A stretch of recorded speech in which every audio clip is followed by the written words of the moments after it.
So I'd like to say something about literary form. Um, it's kind of an intimidating phrase, I think, for a lot of students because um, it sounds technical and just obscure, and it's like poetry in general.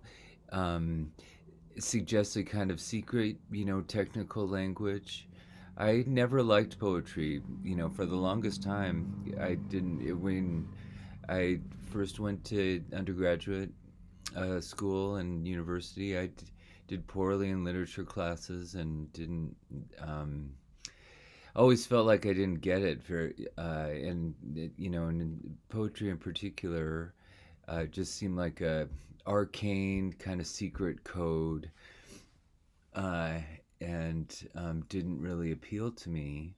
Um, until at some point I just started really getting into writing, and I'd I just write my ideas down about everything I read.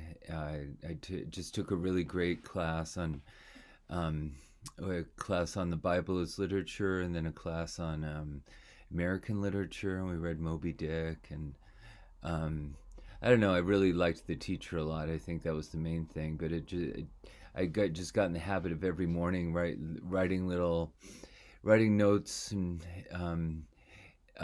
responses to the readings, and I realized that literature, it's about you. Like writing, analytical writing, is it's sort of like creative writing, but at a remove. You're like piggybacking on the real creative writer, of the artwork of the poem or novel or whatever. Um, but in analyzing it, you get to kind of piggyback on their language and on their metaphors and try to reconstruct them for yourself. But even though it's analytical, you get to be creative too. It's about exploring your own response to the writing, and if you're able to um, explain yourself, that's all literary analysis is. Honestly, it's not a secret code. It's not, you know, jargony writing is bad writing, or, even when it's, very academic sounding, scholarly sounding. If it's just a bunch of jargon, it's not compelling for anybody to read. But if you're really, articulating um, how the reading is working for you, that's interesting and illuminating, and that's what criticism is for. That's why I think it's worth. That's why is taught. That's why I think it's worthwhile to teach, not in order to just know a secret code. I mean, um, these works, the canon that we study in literature classes. Um, it's what makes them good is not because they're canonical and like the sense of of sacred texts. Just have this special prestige that we need to internalize or become indoctrinated in. It's because they're very good to think with. They're just especially rich, complicated texts that speak to multiple generations over time, multiple different people, across, um, you know, national, gender, age, race boundaries, and just have this kind of complexity and enduring mystery, intrigue. They keep posing questions to people across time. That's what makes them interesting. Not that they have some particular doctrine or like correct answers. So what I'm saying has to do with artistic form, aesthetic form.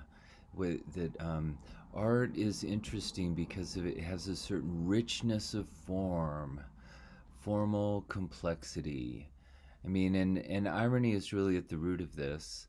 It is quite rooted in Romanticism. I think Romanticism really is, again, at the root of so much of modern culture and how we understand ourselves in the modern world. Um, and the notion of aesthetic form is very much related to our modern notion of freedom. Means that art is about, like life, is about kind of playing with form.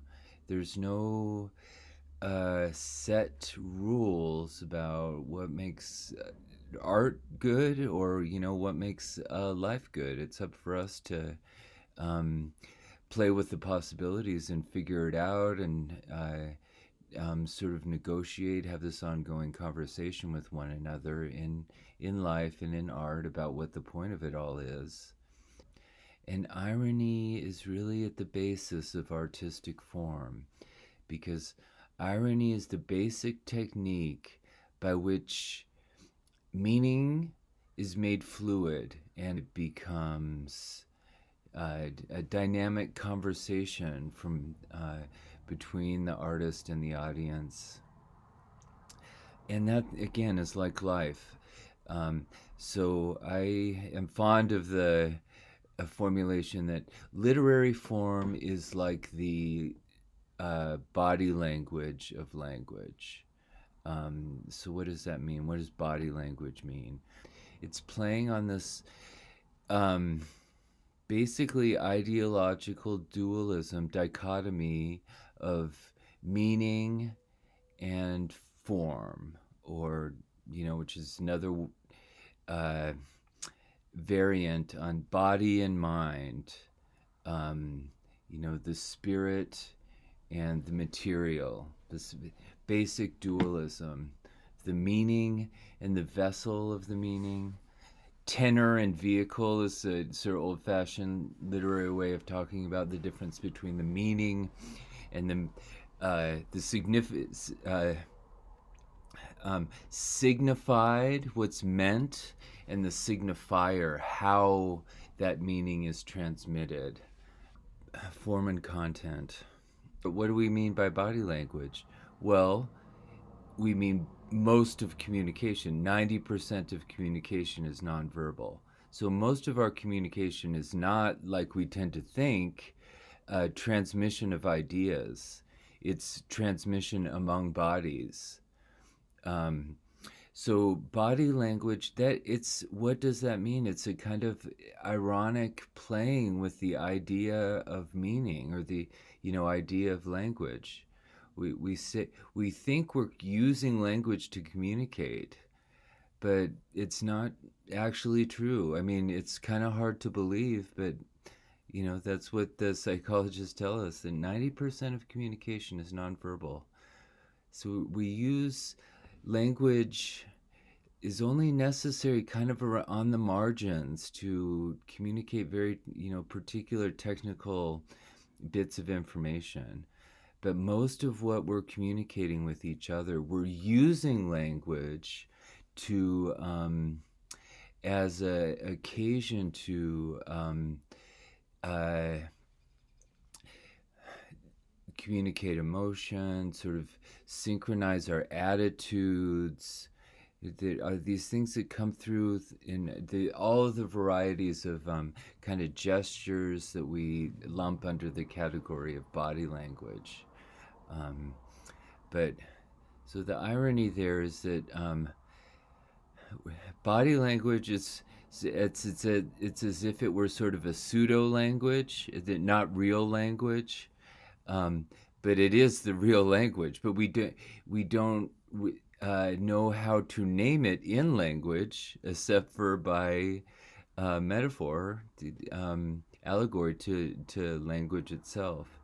On the one hand, irony uh, unlocks our attachment to stable, determinate meanings. Um, but that the point of that unlocking is not just negative to undermine our intellectual um, interpretation. Um, it's also positive that certain gestures convey certain emotions and attitudes, um, and so it's a looking at literary form means paying attention to the emotional and other sorts of sensuous effects of language. Um, and again, it's tricky because you're in a tricky position as a critic, because you're having to translate these uh, non-linguistic effects, non-verbal effects, back into language, in order to analyze it.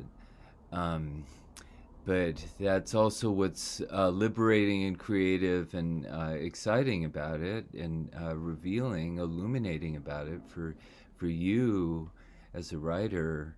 So it's a chance to really pay attention to, like, what is this language doing to me? What is its effect? And it's entire your own.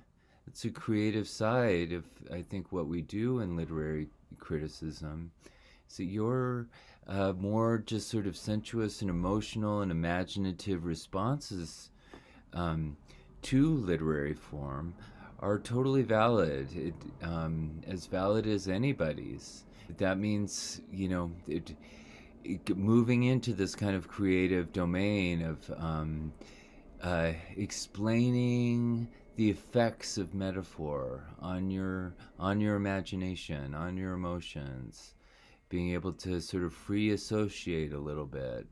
It can be intimidating, um, when especially if you're used to just working in very clear um, analytical frameworks, um, with clear evidence and unambiguous, univocal, like there's only one meaning to the terms you're using.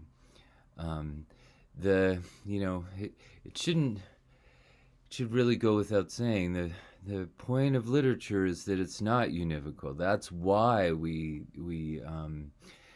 turn to literature, is for an experience of ambiguity, equivocality, not having a unitary voice we get in the rest of life when we're being trying just to be as productive